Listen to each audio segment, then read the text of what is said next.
The gentleman from New York, Mr. Meeks. I can't believe some of what I'm hearing here. So let me understand. You've been the CEO since 2007. You've been the chair of the board and the CEO since 2010. Is that correct? That is correct, Congressman. And in the time that you have been that chair, I have a chart here that shows you've been penalized almost systematically every year since you have been in charge. Every year. $1.2 billion in April of 16, $53 million in October of 15, $4 million in June of 15, another $24 million in January of 15, $5 million in September of 14. I mean, and I go on and on, $869 million in September 13, while you were the CEO, right? And you're going to tell me that there's not a culture of something wrong at Wells Fargo? When you are the head, you get credit. You get credit as CEO when you bring in all this money, because that's how you get your bonuses. Is that not correct? You get a bonus from your board because X amount of dollars come in. But yet, are you telling me that you don't have the responsibility of losing your position when you have a culture of being fined and costing the bank year after year, month after month? There's no responsibility. You can just stay to be the chairman and the CEO? Is that what you want us to believe? Congressman, that is not the case. I serve at the pleasure of the board. I'm willing, I've told you. Then the whole board needs to go if they're going to allow someone to be in charge when time after time. You just talked about you fired 5,300 employees. When you found out that they were doing something wrong, they were fired. Because Correct. they were doing something wrong. Well, something is going wrong at this bank, and you are the head of it. So shouldn't the board then turn from your own admission? If the buck stops with you, as you came out here and said, I apologize, the buck stopped with me, and you have to also admit that criminal activity was going on in your bank, then you should be fired because it stops with you.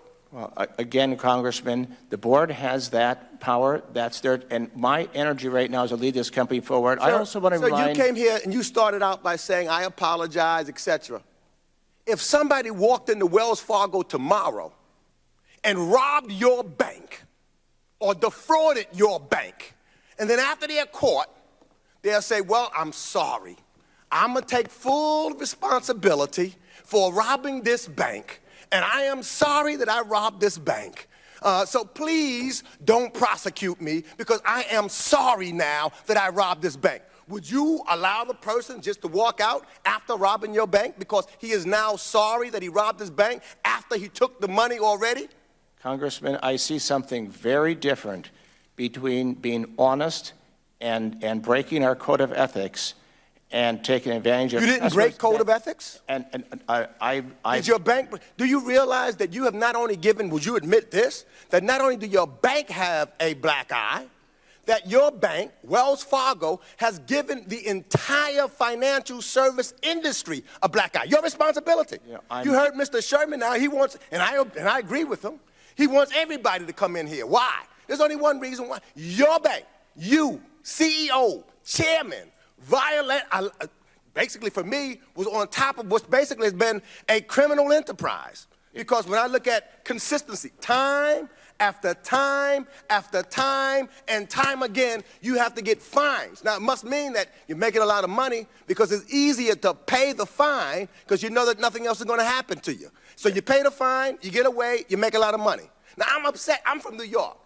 A lot of times, I believe in financial institutions. That's why I'm so mad. I believe that they make our country better until they rip us off. And they ripped us off tremendously, taking advantage of customers and consumers when we had the financial crisis. I've got individuals right now who are on the street. They're not back in their homes. They had these fraudulent mortgages. Nobody has said, oh, I'm sorry that we gave you these fraudulent mortgages. We're going to put you back in your home, and we're going to make sure that everything is okay. No one has done that for them. You haven't volunteered to do that. Will Wells Fargo put people back in their homes? Congressman, if I could just respond for a second, please. There's no question we don't do everything right, and we've made mistakes. We're upping our game. So who should pay for it? If he doesn't do anything right, who's accountable for it? We're going to make it right for every one of Your our VP customers. made a $125 million bonus package. Your institution's making over $22 billion yearly. Who is paying for it? Who's taking responsibility for it? Don't come tell me you're sorry. We're taking care of every one of our customers who is impacted. Time of the gentleman has expired. The chair now recognizes